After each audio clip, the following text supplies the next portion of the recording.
All right, what's going on, guys? Dan Wise here with Wise Media Group and Federal Prison Time Consulting. We're streaming to 2 channels today and Facebook, and we have Mary Stephenson with us, who I apologize, I put in the title that you are the president of NAMI Yakima, but you are the former president of NAMI Yakima. So for people that don't know, can you tell us a little bit about what NAMI is and maybe kind of how you got engaged with NAMI? Yes. NAMI stands for the National Alliance on Mental Illness. It's the largest grassroots organization in the country. We have 19 affiliates here in the state of Washington, and NAMI Yakima is one of them. I was, like you mentioned, I was the president for 6 years, but my timed out on the board. So now I'm doing committee work. So when you say times out, is it kind of like the United States president where you get like a 4-year run and then that's it? Yeah. How many terms can you do? Well, you can do 3 two-year terms. 2-year terms. And you've done 6? 3. Okay. You've done 3 terms, 2 years each. So 6 years as president. Okay. So your involvement with NAMI. So NAMI is National Association of Mental Health Illness, right? Did I say that right? National Alliance on Mental Illness. Okay. Yeah. And the way you got involved with this, like what really kind of created your interest into this? Did you go through something yourself or family members? Yes. Well, actually, initially I was professionally involved. When NAMI first started, I found out about it, and I was working at a college at the time and administering programs for students, some of whom had disabilities, including mental health disabilities. And I wanted to know more about how I could be an advocate for them in that college setting.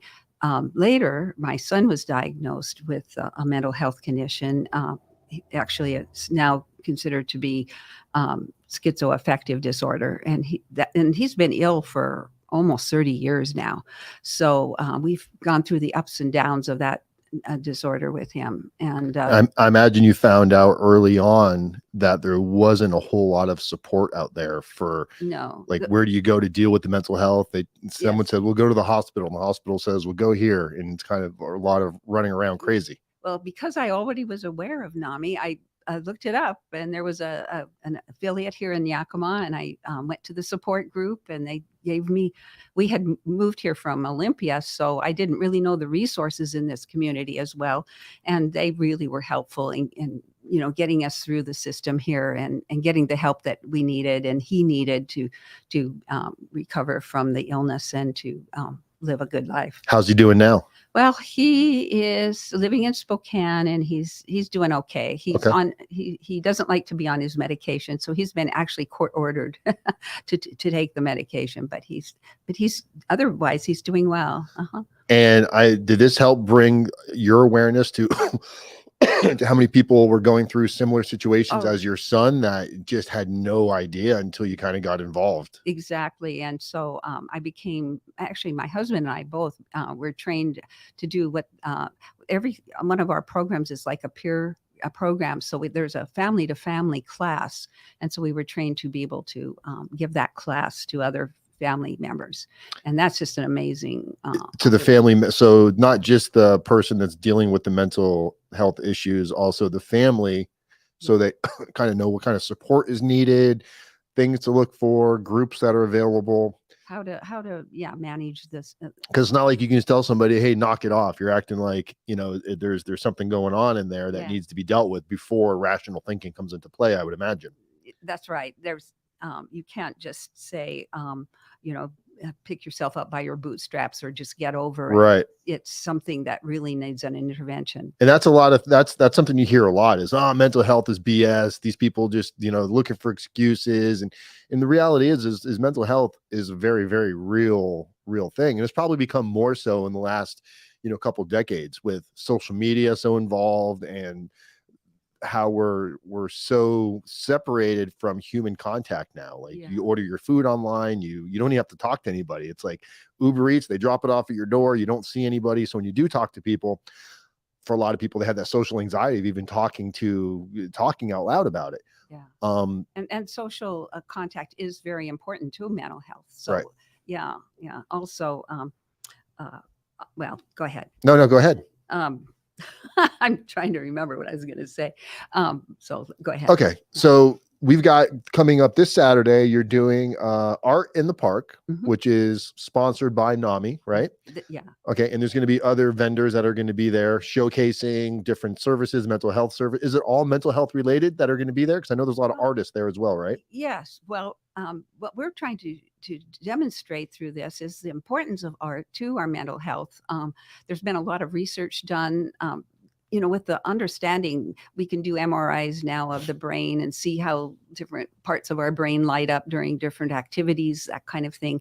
And there's been a lot of research showing that brain development is really improved through different art activities. My daughter had some pretty severe mental health issues. She went through like I'm not even sure all the labels, schizophrenia. And initially I was one of those of the mind of, she's using this as an excuse to not do the things that she needs to do. And I would snap at her and say, snap out of it, snap out of it. And it wasn't until I was actually living in Spokane at the time, actually. My kids both live in New York City. And my daughter, it must have been 11 o'clock, 12 o'clock my time, which was 3 o'clock, 2 o'clock her time. And it was in the middle of the winter. And she called me frantic. She was afraid to go back in the house. She was seeing things like people. And she was out in the snow in her pajamas, sitting in the middle of the road, screaming and crying. And my ex-wife was sleeping. She could not hear her knocking on the door. And my daughter said she sees somebody down the street. She thinks they're coming at her with a knife. And these are all irrational thoughts.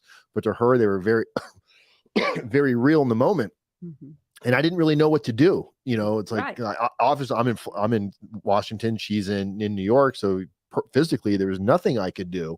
But trying to calm her down, because she was ready to go attack this person that she saw coming at her, which would have been, the cops aren't going to want to hear that, hey, she's having a mental health breakdown. Right. That's not going to stop the fact that she walks up and shoots this guy or stabs this guy. And she wanted to be able to have a gun so bad, and thank God that she never got one. Now she's a tattoo artist. one of the top tattoo artists in New York City.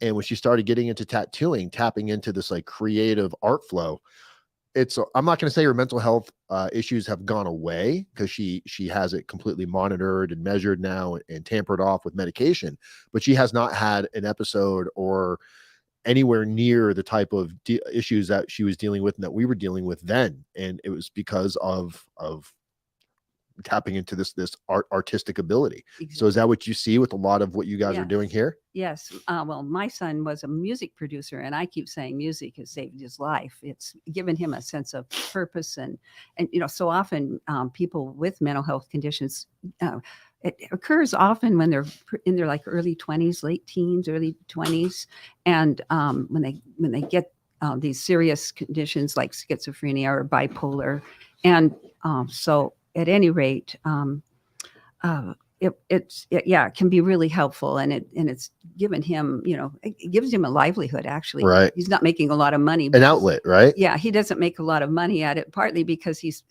is paranoid. He doesn't want to become famous and have people know who he is, because he's afraid. But he's actually produced Grammy award winners. Really? Yeah.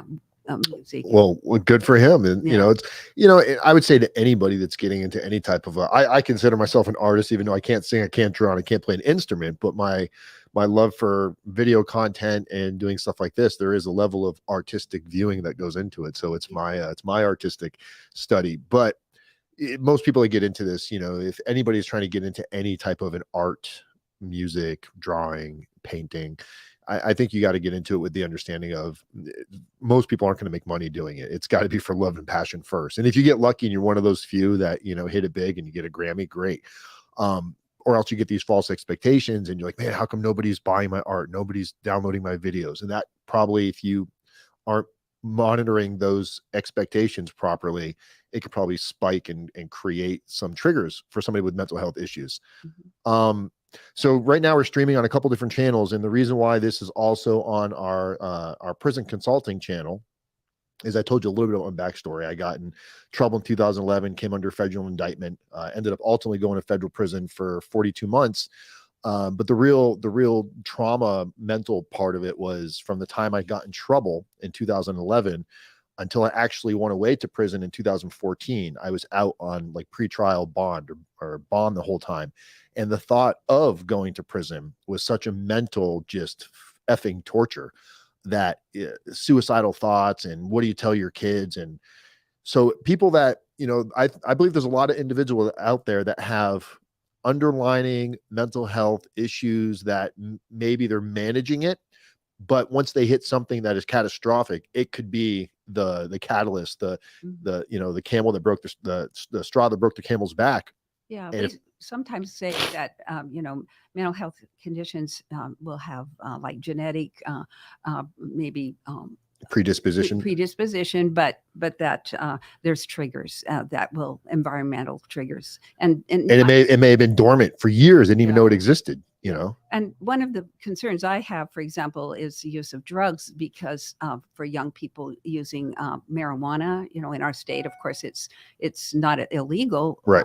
but it does affect the brain of young adults and can actually trigger Right. mental health conditions. Well, and that's obviously a big topic and probably a big debatable subject for a lot of individuals. But the thing is um, a- any drug that's given to potentially, like, I believe marijuana in the right environment and under maybe under the care of a doctor, if it's administered properly, just like a lot of like the drugs that my daughter was being given for her mental health, for yeah. schizophrenia and things like this. If it's abused and it's gone untreated, you can't just go, oh, I'm having a rough day, I'm gonna go smoke a joint. you know you, I don't think you can use any drug to really fix your problem. The drug should be there as a stepping stone if it's used properly, but a lot of people use it as an excuse to go get high or go drink. Well, and what I'm thinking of are like young people who are just experimenting. Oh, I'm going to try this, and Right. and it could be a trigger. Could be. It Yeah. could be a trigger. Yeah. And now marijuana is so much stronger than what it Oh, was. It's yeah. it's not just marijuana. There's all these additives added to it. And you Yeah. got people doing what's called dabs, where you got to use a blowtorch. It almost looks like you're doing some kind of like a drug like crack. When I see it now. So there's other ways, to get a high. And when my children were Like young, jumping out of a plane.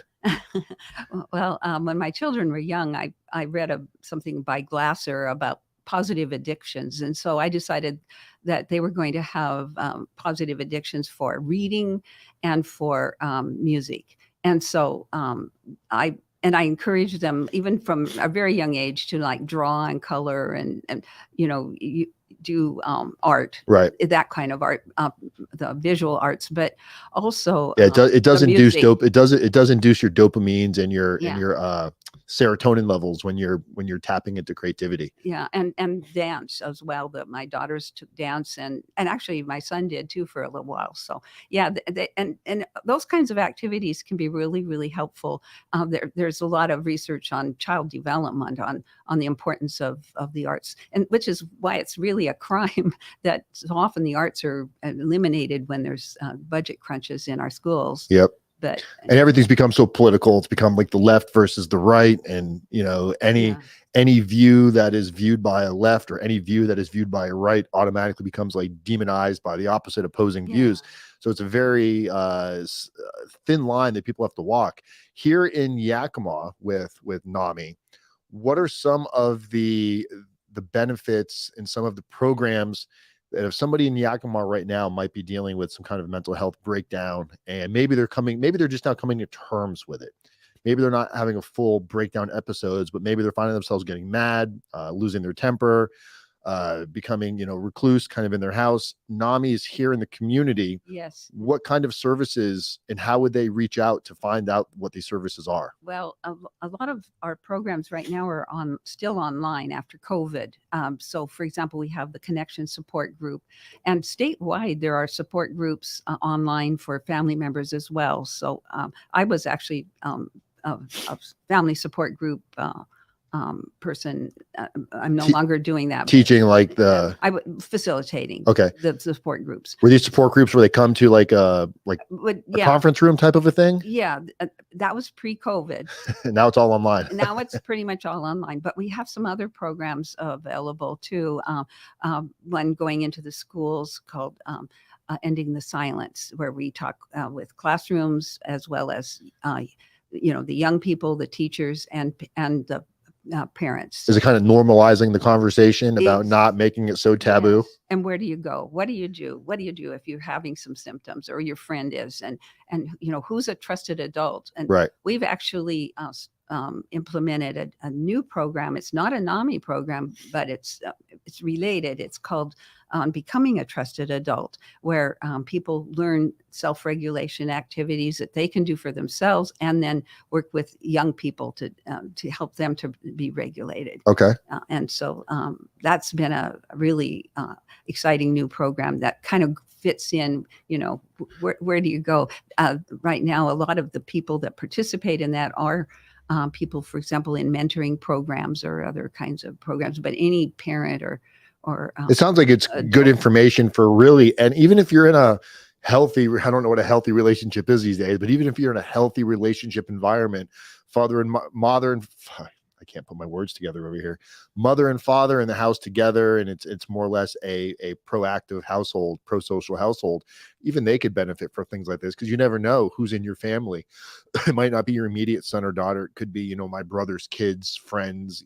It's the domino effect really does trickle out there. Exactly. Being there for a young person, and it could be the neighbor kid, for example, or whatever. Yeah. So who within the organization, or maybe here in Yakima within the organization, who does the facilitating of connecting with groups that might need it? Like, let's say you've got the federal courthouse over here, you've got the county jail over there. So when you have people, incarcerated individuals coming home, that are trying to get, their S together. Right. And there's just so many roadblocks and speed bumps. And I'm a big advocate of, look, I've had every excuse in the book to blame my circumstances on my upbringing, or I didn't get enough hugs as a child, or all of these things.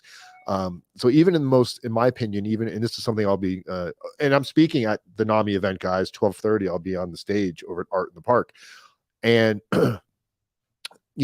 part of my view on mental health is, yes, it needs to be normalized and talked about, but at some point there's also individuals have to be able to own some responsibility, because at some point we're going to be given a chance, and tools, you go to these classes, these support groups, and how to identify healthy relationships, how to identify helpful tools, what you do when you're going through these situations. Yeah, but what happens, that's we call it as a toolkit. Toolkit. Yeah. And you got to be able to use your toolkit when it's necessary, right? Exactly. You can't just, it's easy to follow steps and procedures when everything's going perfect. You're on your medication, you're dosing right, everything's perfect. But what happens when your girlfriend breaks up with you, or you lose your job, or you get evicted, or COVID hits and we're all locked inside together?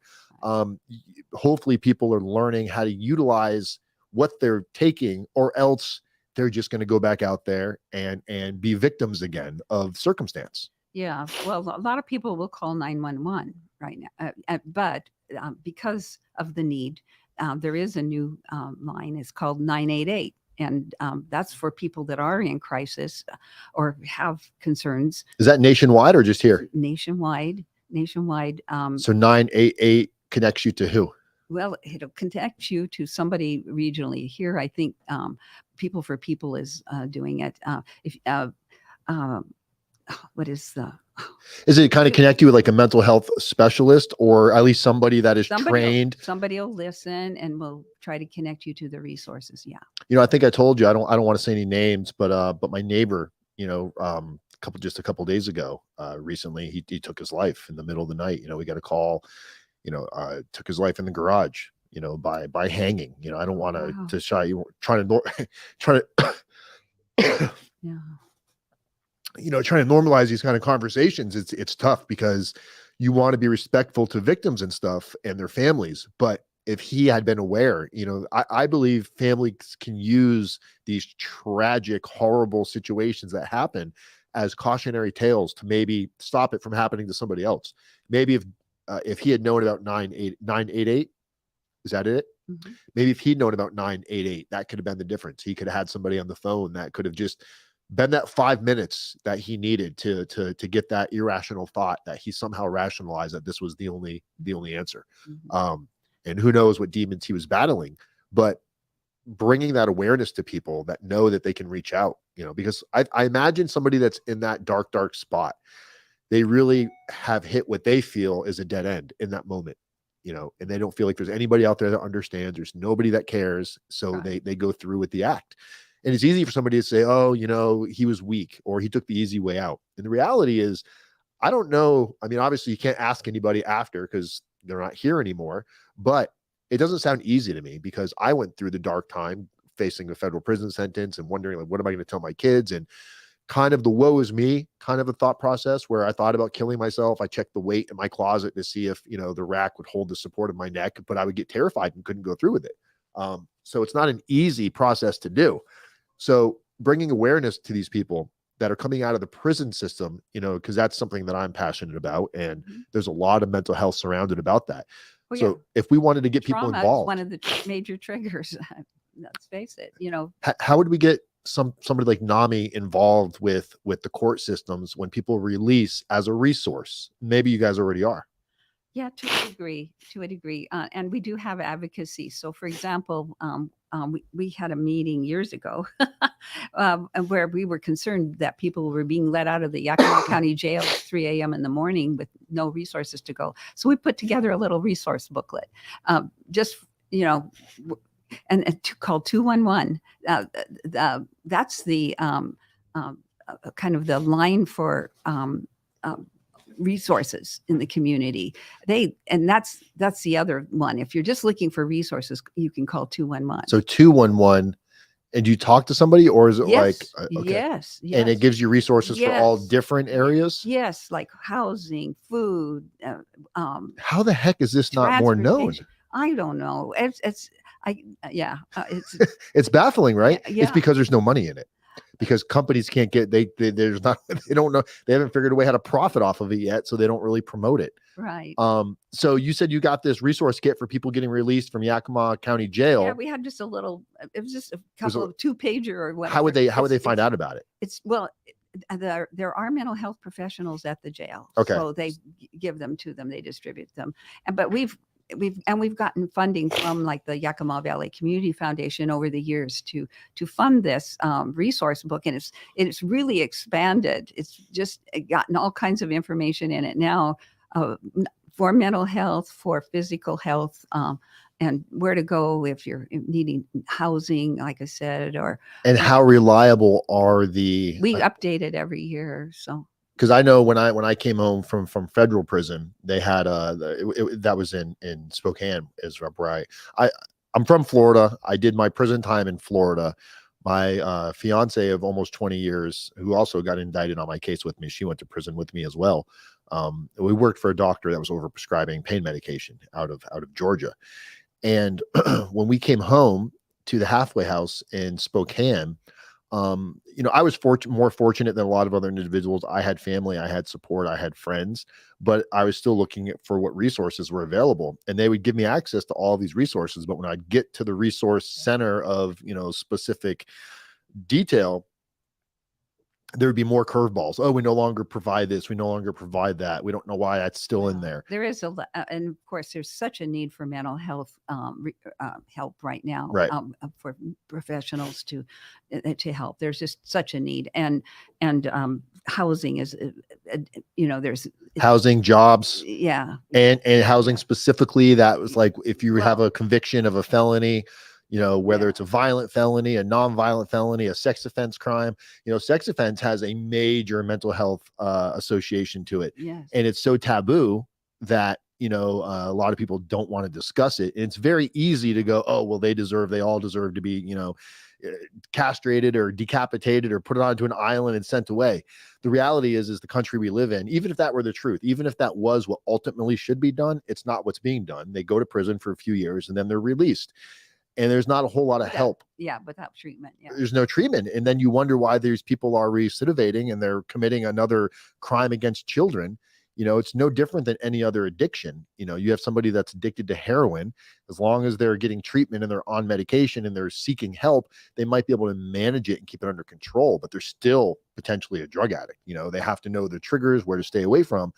And a lot of because we work with sex offenders on the prison consulting side, and we hear it was hard at first because of my own personal thoughts of that crime.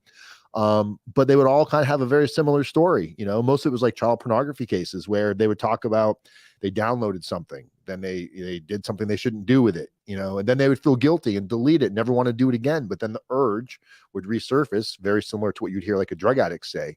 They try to stop doing drugs, but then the urge would resurface. But somebody that has a drug addiction can go call a therapist and start getting help. If you have a sex addiction, the child pornography addiction, and you reach out for help, the therapist is obligated by law to report you. So it kind of like Yeah. where do they go? Yeah. Do you guys deal with anything along the lines of sex abuse? Not directly. Okay. Not directly. Do you guys see it as a mental health problem? Not you personally, but the group NAMI. They don't really emphasize it. It's not really mentioned. I do have some experience. One of my lives was as a family court commissioner, and where there were no resources for people, so they would go through the courts to get a divorce. Because there was no other resource for the families or for the person, and so there were people that we got that together, that the whole community. Actually, this was in the Olympia area, where the police, the CPS, we're all involved, and therapists, etc. And created a system there. But I don't know that there's one here in Yakima. And it should, and it's really, because it's not a local, I mean, it is a local problem, but it's also a universal problem. Mental health. Yeah. Everybody, you'll hear stuff about, because I've only been in Yakima now for 90 days. I moved back here from Florida this year. And you'll hear a lot of people going, oh, Yakima's a shithole, it's dirty, it's full of homeless people, blah, blah, blah, blah, blah. Get out of here if you can. The problem is that exists everywhere. You got the homeless problem is not, it doesn't discriminate. The homeless situation is going to be here. It's going to be in Florida. It's going to be in California. It's going to be in Hawaii. It doesn't matter where you are. It's going to be there. We live in a time now when inflation is through the roof, people losing their jobs, it's all kinds of reasons why there might be an issue there. And I imagine we see a lot of homeless individuals that are living out on the streets, like here in Yakima, we see a lot of them. And we think, oh, well, they just need housing and they just need support. And it's really more than that, because a lot of them do have severe mental health issues, to where if you give them housing, there's probably going to be rules, regulations where you can't get high, you got to have a curfew. And many people are not in a state of mind where they're ready to deal with that. You show me a drug addict that you say, hey, I'm going to take your drugs away today, and I want you to be home by 9 o'clock. Don't use drugs, don't use alcohol. It's almost set up to fail, So how can NAMI or other groups engage into the real root of the problem? Well, that's why we work. We're part of the homeless network, and we participate in the county's coalition for the homeless, for people experiencing homelessness. My thing about people experiencing homelessness, my son could easily be there, but he's had that support of his family. However, it isn't always because they've been alienated from the family. Sometimes they actually choose to be, it's almost like it's easier because, when I was going through, again, I like to use I statements, so it doesn't sound like I'm generalizing other people. Mm-hmm. My own self, when I started alienating others, part of my looking back now of rationalizing why I did what I did, and pardon my French, if I've always been a fuck up my entire life, right? I've always made mistakes. I've always been that person that doesn't do the right thing. I'm always looking for shortcuts. People tend to expect you to be the one that makes mistakes. When you try to go down the road of changing your life, they don't take you serious initially, as they shouldn't. Like if I came to you and said, hey, Mary, I've got this stock I want you to invest in, and you look at the stock's performance and it's never performed well. It's been like the worst stock since the day of time. You would have to be kind of not really paying attention if you were going to put your money into that, because it hasn't shown you any potential for growth. Well, people, when they want to make changes in their life, if I've always been living life the wrong way, and now I finally decide I want to live life the right way, as much as I want people to give me a chance, I think I have to earn people have to see me doing it for a period of time before they're going to believe that it's the root has really, that it's really taken root.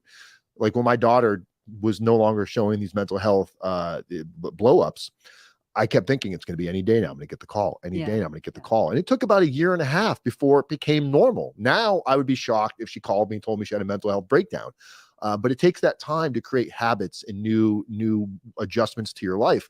So I think people that are going through this, they need to be told, hey, you know, if my son was or my daughter was a severe drug addict and in and out of rehab, and I'm not seeing the progress, at some point, you know, I think it's I love you, I'm here for you, but until you start caring about yourself, because you can force somebody, like you said, your son is court ordered to take medication. Yes, and actually we're the ones who took it to the court, and you have to, right? Yeah, that we've set limits. It's helped us to be able to set those boundaries. How do they monitor him taking it? I'm curious. Like when he's court ordered to take it, does he have he takes an injection monthly. So he goes somewhere and gets it. And if he doesn't show up, what happens? Like, what's the repercussion? Well, so far he has. But I mean, complied. Do you know what it would look like if he didn't? I don't, because it hasn't happened yet. Okay. He's been. Would it be like a criminal thing, or would it? No. Okay. No. It's civil. It's something that could be put him into a hospital type of a thing. Yes, okay. Definitely. He would be back probably at Eastern. Okay. State Hospital, which he doesn't want to do. Of course. That's why he agreed to the. Because he's been there before. That's why I agreed to the guardianship in the first place. Yeah. And the guardianship is through the state, or is it through you guys? It's through the court. Oh, through the court in Spokane. In Spokane. Okay. Yeah, and actually, his wife has guardianship. Okay. Okay. So which is interesting because he thinks she tried to kill him. So he says that doesn't make sense. That my wife tried to kill me, but and it doesn't make sense. Right? Did she? No. Okay. No. This is the irrational thoughts, right? Yeah, that's part of the whole, like, and he has a whole rationale behind it, and right. We just have to. I call it a rabbit hole. We just can't go there. Stay away from it. Because the conspiracy goes deep. Yeah, it is. It's fixed. It's fixed. He has what is called anosognosia. He doesn't really believe he has a mental health condition. That the doctor who originally, diagnosed him. Yes, thank you for no problem. He said it was because he's a vegan, and so he. The doctor told him it was because he was a vegan. That's what Carl said. Oh, oops! I said his name, and that's I shouldn't. Okay. That's okay because he doesn't use that name. He has a different name now. But at any rate, so luckily for you, not that many people watch my podcast. So. Oh, good. Well, any rate, so he, so he has this. It's a condition. The brain just doesn't register it. It happens in a number of cases where the person has a real serious mental health condition. Like, is it a way that they kind of like creating alternate views to deal with realities? Well, they can once they, Now, if you were being asked to take medication for like a heart condition or diabetes or something, and you don't have it, you're gonna die eventually, right? I would die if I didn't have it. Is that what you mean? Well, yeah, but if you were being told you had to take that medication and you knew you didn't have that illness, then you wouldn't want to take it, right? That's how he feels. He doesn't believe he has the illness, so he's only taking it to avoid going back to the hospital. That's right. And at this point, you guys are like, hey, we'll take that. That's a win for us because at least he's taking it. Yeah, and he's not living on the streets. He's, got a life. Okay, good. He's still making music. Nice. What kind of music does he do? Like guitars, pianos, sing? No, he has 10 times this equipment in his apartment. He has a studio. Okay, nice. And he works with other artists too. He enjoys. So he produces music as well. Oh, he's Okay. He was a music producer and Nice. No, yeah, but he composes and he actually does visual arts too, and he writes books. He does all kinds of stuff. It doesn't, make a lot of money for him, but he kind of gets some royalties from past work, so that's good. Well, I'm assuming the money that comes in for NAMI, does it come in from donors? Does it come in from like grants, like state funding? For us, it's primarily grants locally. our membership. People can join as a member and donate that way. We have an event once a year called NAMI Walks, where we encourage people to get out and to support mental health. Because the federal prison system is more universal than like states. Each state's got their own different criteria, so in each county can have their own different criteria. But the federal side of things, the reason why, in my work as a prison consultant, that's what I do. That's where I make my money from, is working with people going into the prison system nationwide. And it's because the federal system in Florida is pretty much the same as the federal system here. Right. And point I'm getting at is because NAMI is nationwide, Yes. but it's got local chapters. Seems like if whoever the right people to speak to saw, because I don't care who you are, everybody's motivated by, oh, this is something that NAMI could profit off of and also provide help to the people that need the help. But the federal sector would probably be a good idea, because the federal system is always looking, like the federal defender's office. Yeah. They have to have services and programs to be able to offer these individuals. So I'd be happy to get involved to some extent and talk to the federal system about this, about how NAMI could play a role in inmates going in and coming home. That would be interesting to look at a national level. Yep. Even locally here, because you've got plenty of people going to federal prison right out of Yakima. But I'm just thinking, in order to have those funds, they have to be allocated. And right. And so I don't know that NAMI itself gets any federal funds at the national level, but the local, because we're always advocating for funding for right. mental health. But at the state level, there are some funds that have been allocated to NAMI Washington. Right. And NAMI Washington makes those funds available to the local affiliates. Okay. And the reasoning behind that is that just what you said, we do provide resources for people. We do have these programs that people can participate in, and we do a lot of outreach, just community awareness. These are the resources. And that's probably the toughest thing, is getting in front of these people to let them know, 811, is that what it was? 911. No, 911 is the police. Yes. So 988. 988. Yeah. 988. So making that normal. How do we make 988 as common and go to 911, right? Yeah. It's only been in effect for a year. It just passed its birthday. So it might take some decades to get it caught up. Well, it took a long time for 911, but just because of social media and because of the greater use of the internet, 988 has had a better response. It depends on the state too. Some states are more apt to want to. It has to be funded. How do you fund this whole telephone thing? And the way it's being funded here in the state of Washington is partially through our telephone bill. We pay a small amount. It pays for. It seems like some of the money that's coming in for this should be allocated for advertising. Yeah. Through because there's podcasts like this, for example. You have a podcast on our prison channel. We average several thousand views per channel. Something like that, they should be going to local companies and saying, hey, as much as we want you just to promote this because it's the right thing to do, paying people to promote it seems like bringing the awareness. So let's take somebody through the steps. Let's say I'm having a rough mental day and I call 988. I'm going to be put on the line with a mental health individual. Now, I'm sure it's based on what I say, but if I'm having suicidal thoughts, or I'm hey, I'm standing on a ladder, I'm getting ready to tip it, they're going to send somebody to my house, right? When they dial that 988, they might, yes. But they have the ability to immediately connect to the police department to get somebody out to your house. And you could actually call and ask for help for your daughter in New York. Okay. So you could call anywhere and tell them where the issue is. You would call, and then they would connect to the right department. To the right. Yeah, to the they might connect you to the 988 line, the crisis center, response in New York, for example. Right. And then they would let you know where the resources are, what in that area, what to do. Yeah, or you could inform them, and then they would go out. Right. And so, for example, I do know someone did make that call, and it was someone in another county. And so they were concerned for that person. And so when they called, it was our crisis line area here, but then they transferred them to that area, and then they sent someone to meet with her. Yeah. So going through the steps, because we've also hear about, like the term, which gets used out of context, in my opinion, but defunding the police.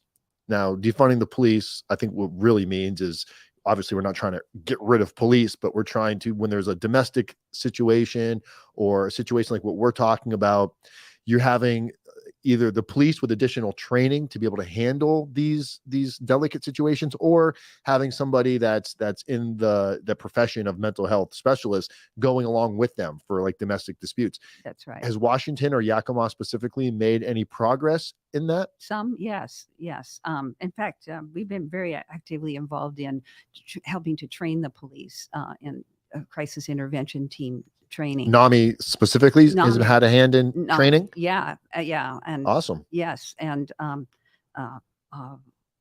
we participate. We have people come and talk about tell their story and about their interaction with the police, what helped or didn't. And it really and is enlightening. They go through a 40-hour training. So it's pretty detailed. That's for the police.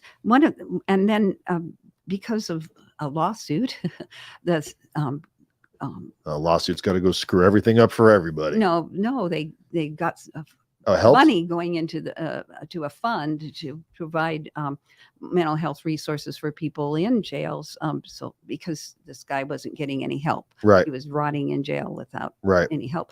And so, at any rate, this county has gotten money to pay for DCRs, the designated crisis responder, to accompany the police when they go out.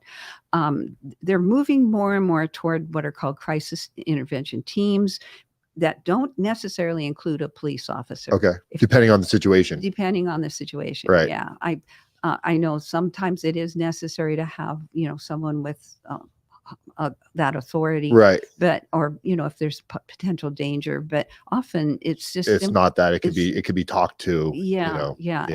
And so the state has been looking at this, going through a whole process of trying to, it's like you call, you want somebody to respond, and then you want someplace to go. And so now they're in the process of trying to have these crisis centers in our communities, so that this is where you can go if you're in a mental health crisis. Right.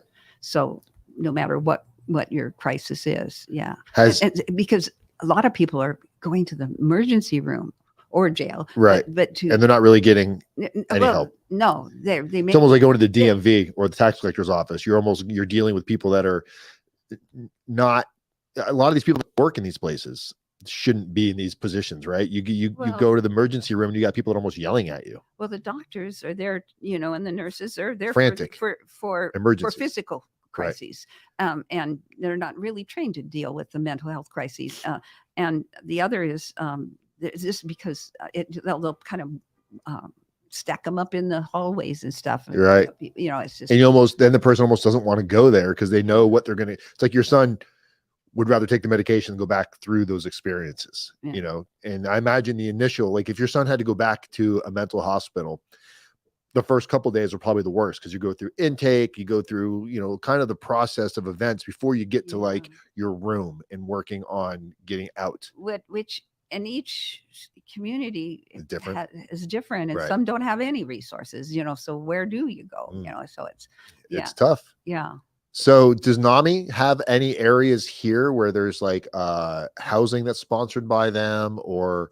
No. Okay. No, we're way too small. In fact, we were all volunteer until just really recently, and where we finally got that was my role. I had experience as a grants writer, so we were able to get funding. Oh, you were the grant writer? I was. Okay. I was. Because I was going to ask you who the grant writer was, because it'd be great to communicate with them about creating some sort of a grant for the federal system. Believe it or not, does look, they love to throw money at things like this, because honestly, they don't give a shit if it works or not. They just want to be able to say, we've got the resource. Well, SAMHSA is really, the federal agency that I feel like I've done. It's SAMSA. Yeah. Or is there an H in there? HA. What does that stand for again? Oh gosh. put her on the spot.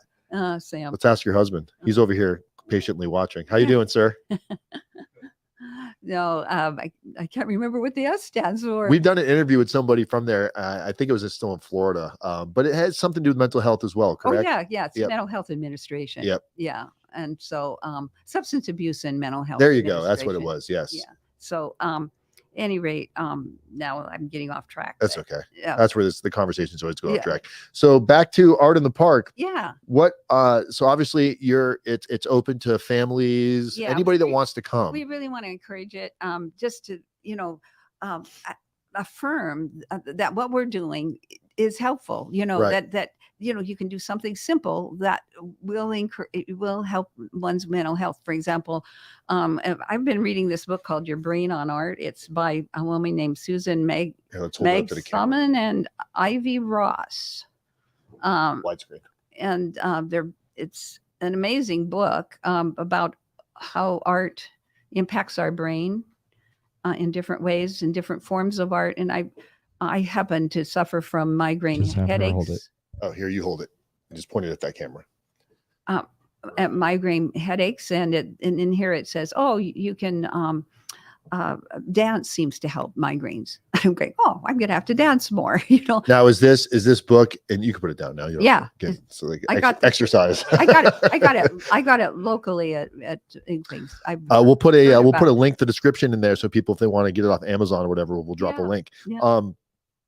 Now, does this replace modern medicine, or is this give you like, in addition to, because some people, Well, you don't want to make them think they don't need medication, right? Because some No, people are no. probably not in a state of Well, mind where they should be making those choices. I'm just thinking in terms of like a parent with a small child, growing up, and you're wanting to encourage them to have appropriate brain development. Right. That's all. Just being. Yeah, it's got to be hard being a parent these days, having a kid, because everything is, I mean, it's moving fast. Many parents have 2 or 3 jobs where there's not even a lot of like one-on-one time with the children. And then when they are, they're so exhausted and tired. It's like, here's a tablet or iPhone, go play with this, And there's actually technologies that can help too. There are, so it's not necessarily an either or. Okay. Yeah. But so it can be combined. What works? As I always say, what works? We're so unique as individuals. Right. There's no one fix for everything. No. What works for you might not work for me. My son has a particular diagnosis, but the next person over there, maybe the same medication won't work at all for them. So, it's just, do parents ever do they ever kind of turn themselves into the victims? Like, oh, my son or daughter has mental health because it genetically passed on from me. Like I've seen parents make it about them. Yeah. And it's important to probably not do that. I would imagine. We have no idea where our son, not you guys in specific, but in general. But I'm just thinking, I'm just using me as an example, but we don't know. So we don't know where it came from. The human brain is a very complex organ that there's interesting things they're doing too with genetics, or and being able to move that stuff out. And to or put stuff in. Yep.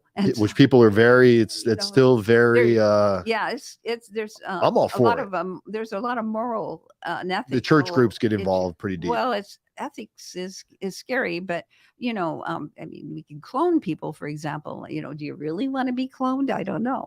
But probably don't want to be cloned, but I wouldn't mind having cells, like if I lose an arm or something, being able to regenerate. Not just regenerate, like my arm, I lose my arm in a freak accident and I go to the cloning center and they're like, oh yeah, we've got 3 left arms and 2 right arms to go, where you can kind of pick it up, get it reattached. Things like that. Seems like that would be still crossing the line, I guess, in some moral aspect. But cloning because the problem is, imagine if we could clone. This conversation took a wild turn, right? Imagine if we could clone and we clone Mary. Who's the real Mary? The clone probably thinks they're real and you think you're real, because now it's like. But our experiences wouldn't be the same. Just like identical twins. Right. So, there would be some differences. Yeah. Mary, we might have clones out there we don't know about. What's your husband's name again? Jim. You got to start asking her questions every day. So when she comes home, she's got to answer the same question, so you know whether or not it's Mary A or Mary B. Got to keep an eye on you, Mary. But I was just thinking, like, as they've been able to help sickle cell anemia through CRISPR and Yeah. It's been able to also help with like a lot of a lot of the things that are passed, like if you're hereditary, if a lot of people have had kids where hereditary, not so much mental, but Yeah. growth stunts or cancer that's likely to be in them. These things can be altered so it's less likely to happen, which we're moving to that. It's no matter who's putting up any adversary against it, 100 years from now, it's going to be full effect between that and AI, Yeah. Well, and AI too. Yeah. yeah, So it's it, huge. in We fact, used AI to write your description in yeah, YouTube. yeah. Well, and just like in this book, there's some great things here. The pictures of some of the things that are being done, with technology and AI. So it's just it. Technology's taken us to a whole new level of good and bad, right? Yeah, and so what we want to do is promote the good, and let go of the Right. stuff that doesn't work. And I always Chew say up the meat, and spit up the bones. Yeah, yeah, So in the art in the park, yeah. what are some of the events that are going to be taking place this Well, weekend that for kids? Like if they're going to bring little kids, what's there there's to going do to be for kids? booths there, and for example, NAMI has a book called Little Monster that we're going to be giving out. It's a book of different activities and coloring and stuff that for like school age children. Okay. For free? Yeah, Nice. everything is free. Okay. So the vendors aren't selling anything? There may be a couple vendors. There's a woman who's Like food? got books, and then another woman has jewelry that she might sell. But Okay. she's also we want the people with the booths to have an activity there for the people to participate in. Nice. Hula hoops, Face painting, anything like that can be going on? Yeah, just all kinds of things. It's really up to them. What woman is it's actually a church, a Sunnyside church, that's going to sponsor this booth, and she's got all kinds of activities that the kids can just choose from. Nice. Yeah. And then there'll be on the stage there, or the gazebo area, we're going to have set up for people to perform, so like music, or people are willing to share. Actually, I'm going to sing. Oh, you're going to sing? Yeah, well, I sing out at our at a little mission church. Is it like gospel singing, or is it more like, No, are you gonna rap? My son would have. We've got a rap hat for you back there. We got a nice gold hat and a gold jacket we can throw on you. My son would have like that. He does a lot.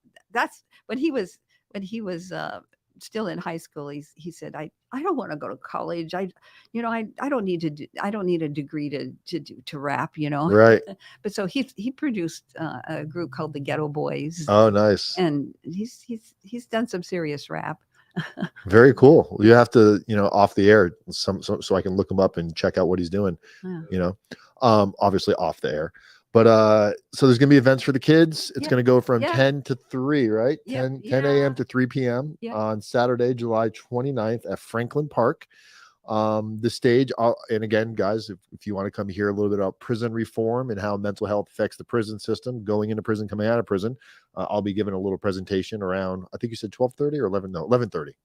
Sometime between 11:30 and 12:30. So yeah, I don't have the schedule with me. So. I have it on the email you sent me, but yeah, so I'm looking forward to that, because anytime I get to share, my story, and helps to let others know that if there's something they went through, that they don't have to be alone going through the same thing. What's really what I'm finding is I want this to be like a community building event, right? And where our community does support the arts, not just this one day, but throughout our community, right? The calendar, letting people know that you guys are here. Yeah, and that we support it because we can say, hey, this helps your mental health. This will, right? If you're feeling blue or whatever, do a mandala or whatever. Do a we color a mandala or whatever. In the prison consulting we do, one of the things we do to help with overcoming adverse thoughts and negativity and kind of just being in a funk, because obviously when you're awfulizing, you're not doing anything productive most of the time. It's kind of like a dark moment. So when you play mini golf, you got the little miniature golf books when you go play, like the little notepads. We have bunch of those created with our logo and stuff on it. We give them to all of our clients, and each one of them has like one page will be today's date, tomorrow's date, and so forth. When you flip the book over, it's got 5 positive actions. It could be call a friend, do push-ups, write a song, whatever it is. And on the front of it, every time you have a negative thought where you're awfulizing about something, the goal is to break that thought make a tick mark next to today's date and then flip it over and do something positive to kind of change the flow in your brain. And what we see happen is, like, today you might have, and the funny thing is, if you ask somebody, how many negative thoughts do you have a day? Some people might say, oh, I have 20, I have 30. But when they start counting them, and average, it could be hundreds. Yeah. And what you'll see is, when they start it today, if they stay active with it, you jump forward 3 months, it starts dwindling, because they're being more mindful of the state of mind and not allowing themselves to get stuck in that negative spot for too long. They hit it and they move on from it, which creates positive motivation. You get up in the morning, make your bed. Before you go to bed at night, do the dirty dishes. Because if you're already in a bad spot, waking up and adding clutter and chaos to your life is only going to antagonize the negative things already going on. So removing some of this, mindful clutter can help with the mental health. Waking up to a dirty house every day, dirty laundry, piled up bills that you're putting off to the last minute, it creates chaos, it creates anxiety, and all of those things could be catalyst for that mental break, in my opinion. Yeah. When I did get COVID at the very beginning. In fact, I probably got it from a client, but at any rate, I was just kind of, there was nothing. This was the early days of COVID. Right. And so I was, isolated in a separate room and everything. And our insurance sent out these books. It was like a diary or whatever, and it had you set goals. And I remember the first goal I set was get out of bed. Just something simple, something that you can actually do and stick to. And then that had other things in there too, but it was really just helpful to have something like that. Yeah. Because it's things that you should be doing, but having some sort of an accountability chart to remind you, And I did that for a month, and it helped. It really did. Yeah. I still, set my daily goals, if you will. Good. Yeah.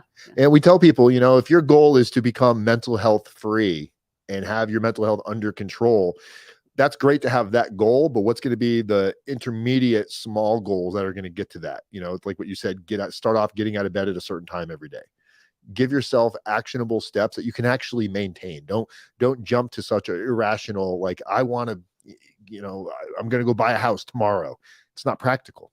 Create practical goals that you can actually obtain and see yourself doing. And that's, again, comes back to why we see a lot of these people that kind of choose to not get the help and talk to family, because they're tired of always, letting people down to an extent.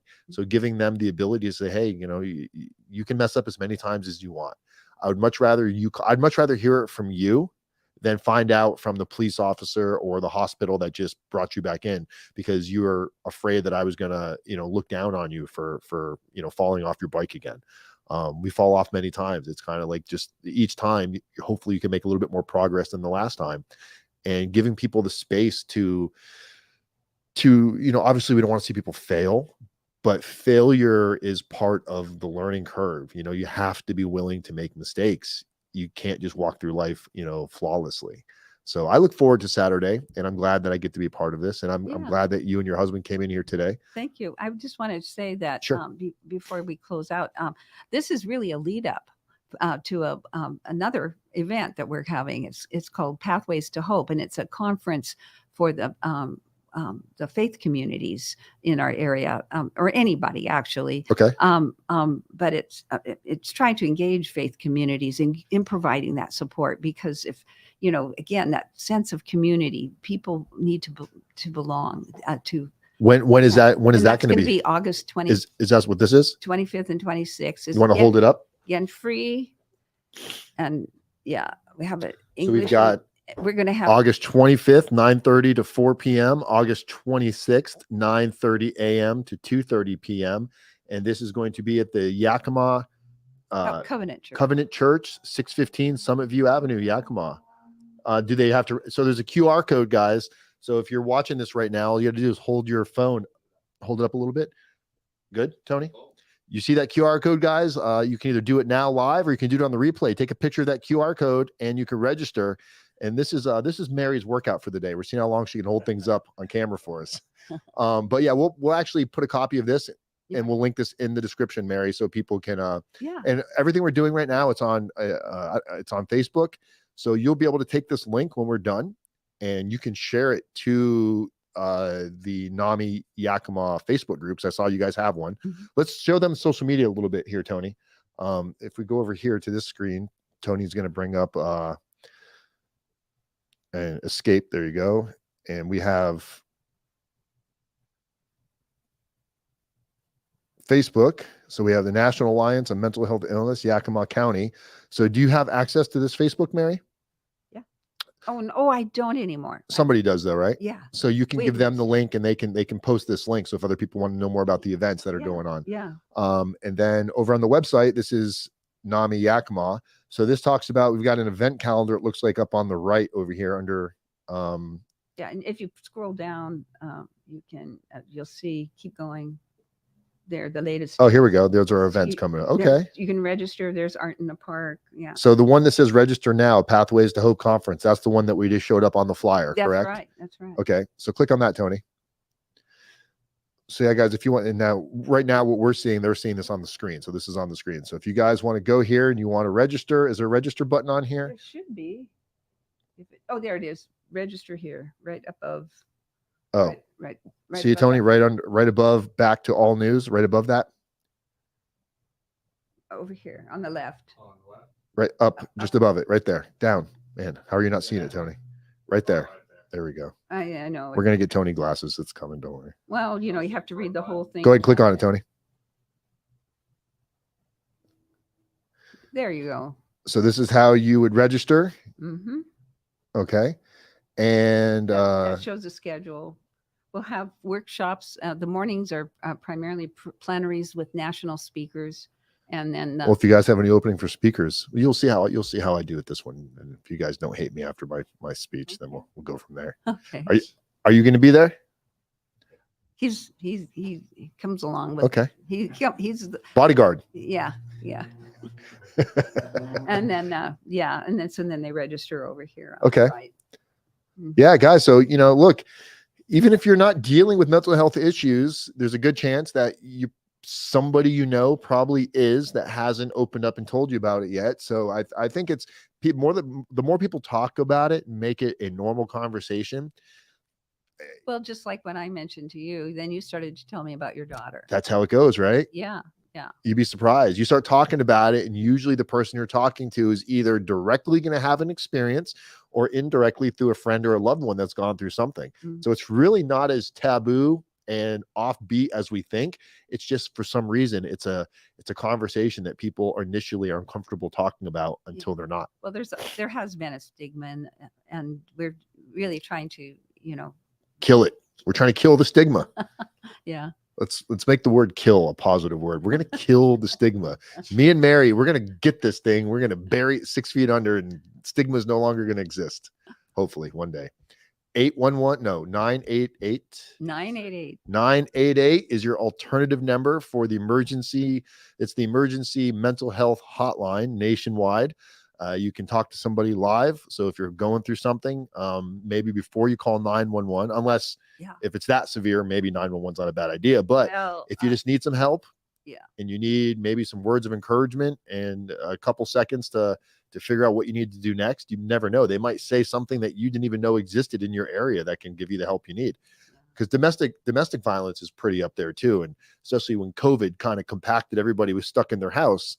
A lot of women that went through domestic situations, their saving grace a lot of times is when the husband or the boyfriend goes to work or they go to work, and then COVID hit, and now you're locked in this house with a potential domestic abuser. With your kids. With your kids.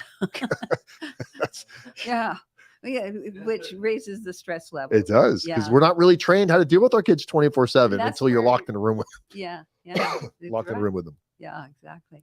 Well, Mary, as we get closer to the other event in August, right? So next month, so maybe a few days before that event, if you want to come back again, we can talk about that one just to bring some awareness to it. Did you have fun today? Did you enjoy this, or? It was okay. Nervous?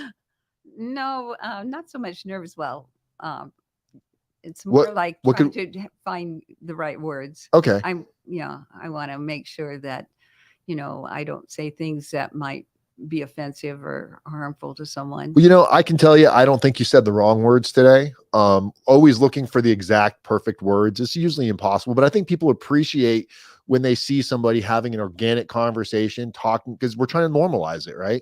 And if you have to screen everything you're going to say before you say it, it almost makes you robotic to where, because obviously you don't want to offend anybody, but it's very clear your intent is not to offend anybody.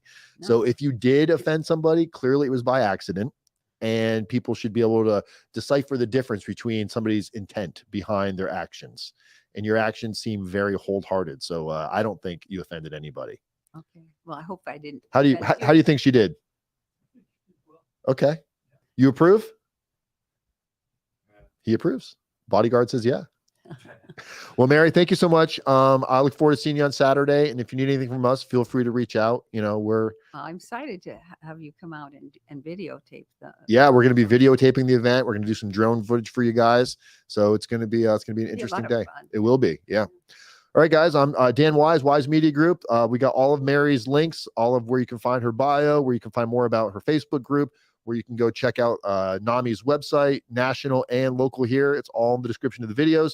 And we will see you next week. Have a great day, everybody. Peace. We're out of here.